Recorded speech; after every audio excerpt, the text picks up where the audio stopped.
Hello, everyone. This is Adam Meister, the BitcoinMeister, the Disrupt Meister. Welcome to the One Bitcoin Show. Today is August the 24th, 2020. Strong hand, buying over crying, buy and hold. This game is not rigged. Golden age of the 2020s. Bitcoin is the next Bitcoin. Bitcoin is my stable coin. I am offended by selling. We're one day closer to an all-time high. Hello, my unique beast. Hello, my elite friends. If you have questions, I have answers. Type in BitcoinMeister or do a super chat with your brilliant questions, and I will give you the best answer possible. All right. Remember, follow me on Twitter, TECHBALT. We'll go over all the other reminders in a second. But hey, Bitcoin as companies' reserve assets. Oh, the bandwagon. People are jumping on this bandwagon. Another Canadian company. It's a small company. They are getting the hang of things. They bought up some Bitcoin for their savings, and now they know if you make an announcement on social media that you're some random company in Canada or anywhere and that you're using Bitcoin as your reserve asset, you're going to get retweeted a lot, and a lot of people are going to learn about your company. And hey, this is where the big boys play. You can do that. As long as you're really buying the Bitcoin and you're not lying about it. Soon we'll get companies announcing, hey, we're using Bitcoin as our reserve asset, and they won't be, and they'll just want, all these Bitcoin Twitter people to give them free publicity. But these dudes look like they're real. An Ottawa-based graphic software firm, Snappa, announced Monday its decision to move a significant amount of its cash reserves into Bitcoin, citing concerns of inflation and global economic uncertainty. Given everything going on in the global economy, we began accumulating Bitcoin starting in March. Oh, March! Oh, and holding it as a reserve asset on our balance sheet. Okay, my latest article explains the full reasoning behind this decision. Feedback is welcome. I linked to this dude's article, but hey, you got a good head on your shoulders, dude. You saw what was going down on March 12th. You saw Bitcoin was on sale and you made your move, if we were to take your word for it. And hey, that's good. You're Canadian. You know that your Canadian dollar, it's no US dollar. And if you're saving in Canadian dollars, man, you're down the totem pole there. Because it's better to save in US. Not that it's good to save in any of these fiat currencies, but if you're in the Canadian, might as well. Okay, you better upgrade. And you did. It became even more important when our bank slashed the interest rate on our high interest savings account to 0.45% earlier this year. This means the purchasing power of our Canadian and US dollars is actually decreasing after adjusting for inflation. So yeah, dude, you were playing the Canadian game there and a little US dollar game, and you upgraded, dude. Fortunately, I believe we now have a far superior savings technology available to us. That technology is Bitcoin. Well, dude, that's all you had to say. In fact, that's all anyone really has to grasp about Bitcoin in the age that we're living in. I believe we now have a far superior savings technology available to us. That technology is Bitcoin. So you can be a fiat freak out there and be loyal to your Canada or South Africa and see all your wealth disappear at your and get 0.45% return from that bank. Or you can just get into Bitcoin, baby. And yeah, you did it, dude. You got your company some free publicity. You did it back in March, but you saw everybody's announcing it now, so you made your announcement now. Maybe some other people will be coming out of the Bitcoin closet also. Maybe in San Francisco, coming out of the Bitcoin closet. You got it? Anyway, pound that like button. So, moving on. What do we have here? Okay, so I linked to the dude's Chris Gimmer, his name is. And yeah, I linked to his story and his Twitter below. Everything I talk about is linked to below. Dude, it's not just about listening to me and looking at my pretty face. It's about clicking the links. You're not a servant to the algorithm. Use your freaking heads, people. Use your freaking heads. All right, and retweet this stuff too. Spread the word on Twitter. I'm TechBalt, TECHBALT. And hello, Bitcoiners. says UK BitcoinMeister. He had a great show earlier today. Check it out. I checked me out on Twitter. I retweeted it, so you can easily find it. All right, we got somebody talking about Tesla over there too. Now, did I go off line? I hope I didn't. Oh no, did I go off? Well, we'll see what happens. Someone said I went offline, but we'll check it out on the replay. No need to worry about that now. Let's move on. Okay, so we have buy Bitcoin for your retirement account. Buy real Bitcoin in your retirement account. What's going on here? Yeah, I'm not a big fan. Everyone says I got it with my retirement account. The only Bitcoin I can get is through GBTC, and that's not really Bitcoin, and I got to play these games. Well, Pump. Okay, he's got this tweet out there. Finally, there is a way to own actual Bitcoin in your retirement account. No ETFs, no indirect exposure. Bitcoin with your private keys and everything. Check out Choice, which is a new self-directed IRA. And so I linked to this company, retirewithchoice.com. So they're a sponsor of Pumps. So one hopes that he's he says he uses them. I'll take his word for that. I'm just putting it out there because I find it unfortunate that people say they have to buy the GBTC. If this is legitimate and you can really own real BTC in your retirement account, control your private key and everything, okay, research it, dudes.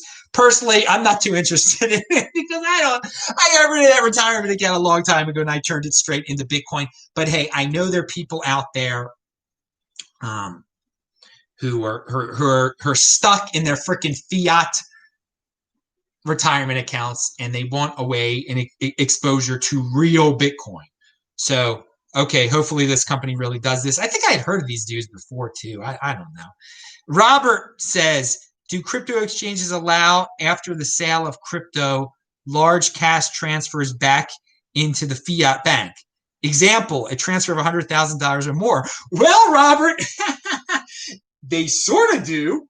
But if they don't feel like it and the United States government or any other government says that person's a criminal and $100,000 is a lot of money, you're not going to do that, then you're not getting your fiat. So it can be arbitrary. When you play in the realm of the fiat there, when you value your wealth in fiat and you make a tremendous transaction, you can raise some suspicion. And they have to, if they get suspicious, they have to tell the United States government. So sure, you can transfer $100,000 back from your Coinbase after you foolishly sold your Bitcoin on Coinbase. Sure, in theory, but it's been known that it can get stopped or it can get delayed or the United States government can become suspicious. And that's the fiat realm right there. So value your wealth in Bitcoin. You hold on to that Bitcoin long enough, you'll be able to use it. You'll be able to buy anything with it, okay? And you won't have to be worried about turning it back into fiat, all right? So, yeah, I mean, you're like, well, I got to buy a house. Now it's time to sell my Bitcoin. And then, oops, Coinbase won't let you have that $100,000. But if you wait long enough for that house, you'll just be like, hey, realtor dude, here's Bitcoin. I don't have to convert this to fiat. Get me my mansion. All right. And yeah, if you need a realtor, use Frank in San Francisco, definitely. But again, I value my wealth in Bitcoin, not in real estate, and not in what some people in San Francisco value their wealth in. It's not ladies. Pound that like button. All right. So where are we going here? We talked about San Francisco and realtors, which weren't planned to be talked about. And in an increasing polarized world, this is from Arjun. He was on the show a long time ago. He's actually out in San Francisco, but I think in an increasingly polarized, I don't think he's on the Frank side of the spectrum in terms of interest outside of Bitcoin. In an increasingly popular world, advancing neutral alternatives to existing institutions is among the most important work for us to do. Okay, I love that, because what you're saying there, Arjun, is that Bitcoin is neutral. And yeah, it is an increasingly polarized world. And you got to, instead of getting caught up in all that nonsense, oh, the left is right, the right is right, oh, the world's going to end because this guy's going to become president, or this woman who slept with a lot of men is going to become vice president. It's neutral. Bitcoin, it doesn't care if you like Kamala, or if you like if you're attracted to 1024th Native Americans. It doesn't matter. Okay, you can like anything. You can wear a headdress. You can dance around. You can speak at conventions. Give us some vague Elizabeth Warren. Who would be attracted to that? Oh man, my God! Don't pound that like button for that. So okay, we've been distracted. Focus is the new IQ. Watch yesterday's show if you want to hear me talk about that. Focus. But yeah, it is an increasingly polarized world, and Bitcoin is one of the few neutral things out there. Okay, it doesn't care about who you like. It doesn't care about who you're attracted to. It doesn't care about how you dress.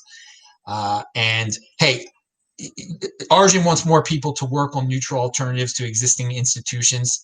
Yeah, okay. I'm not worried about it. Bitcoin's working on itself. It's out there. The option is out there. You can, hey man, you can be part of all the virtue signaling and just deal with the institutions that say, hey, the world is coming to an end, and there are all these victims out there. Buy our stuff because we like victims. Or you can just be like unemotional, pure numbers, Bitcoin neutrality.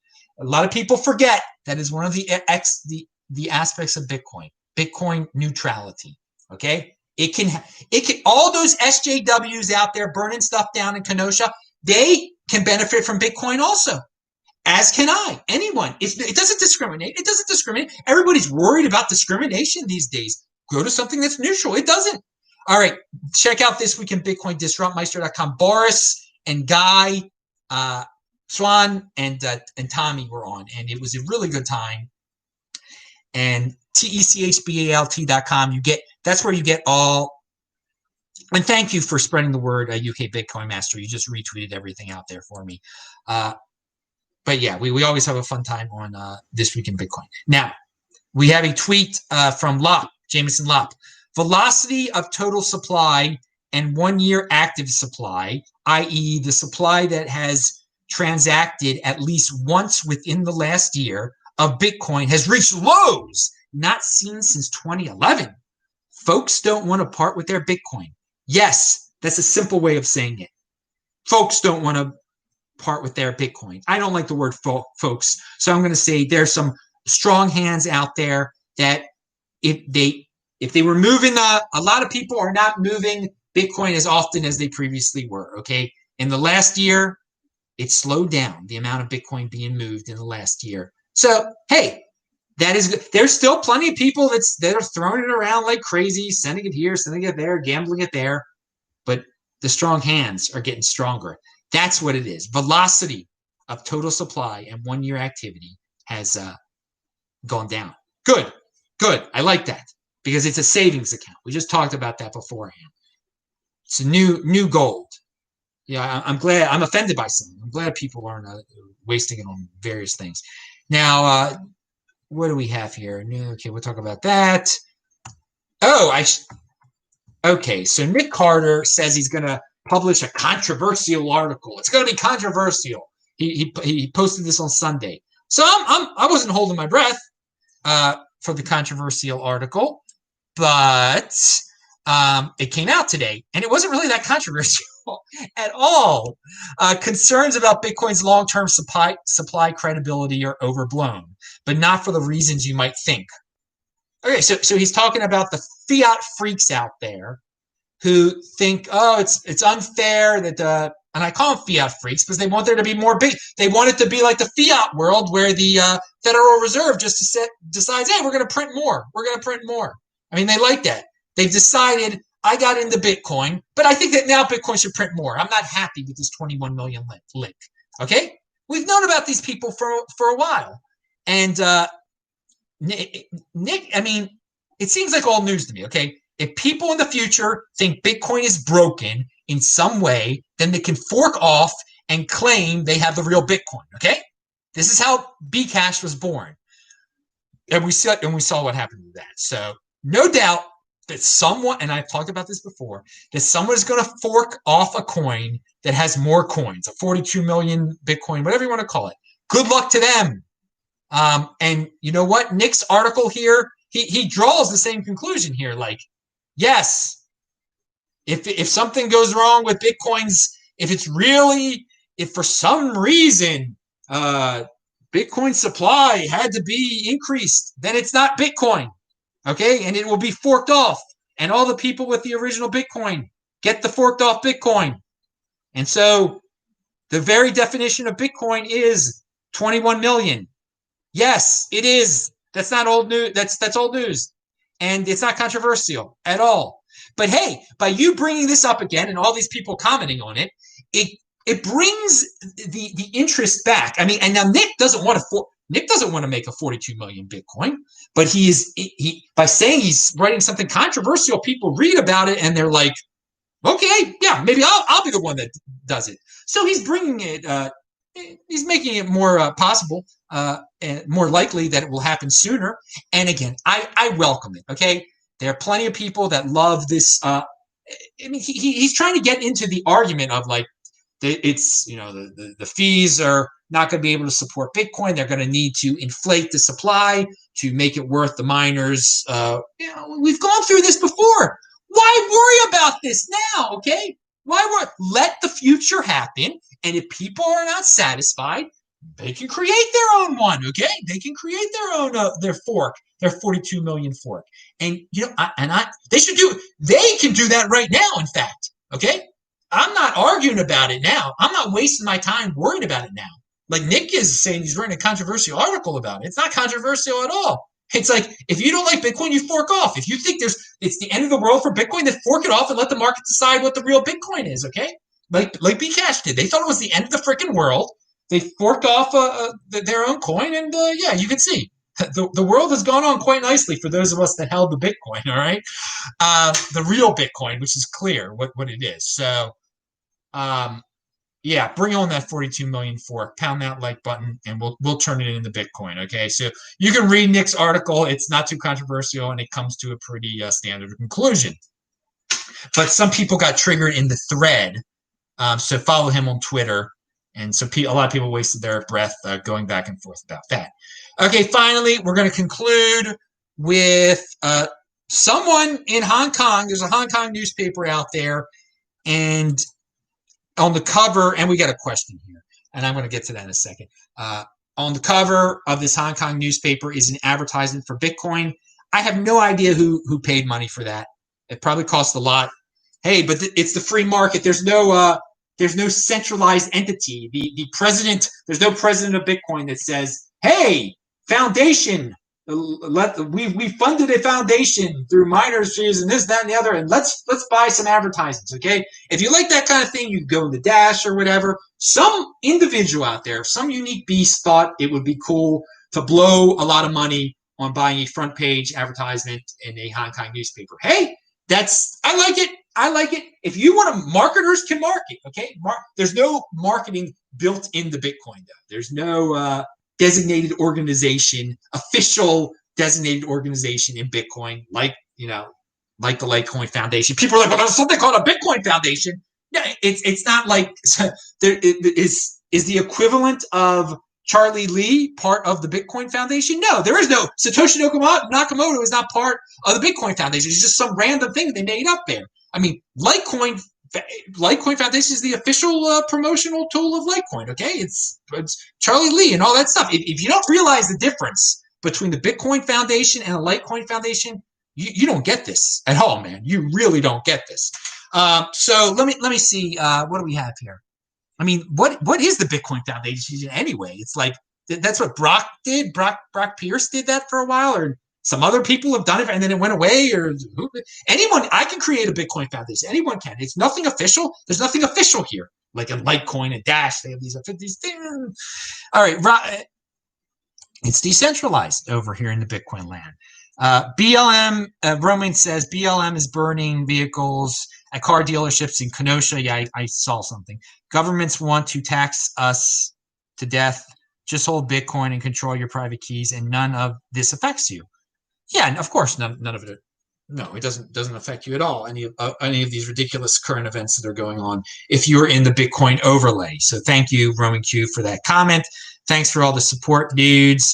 Retweet it, spread the word, and okay, that's it. Pound that like button. New show here every day. I'm Adam Meister, BitcoinMeister, the Disrupt Meister. It's time to do my sprints. It's sprint day, Monday. All right, see you guys later. Enjoy. Thank you.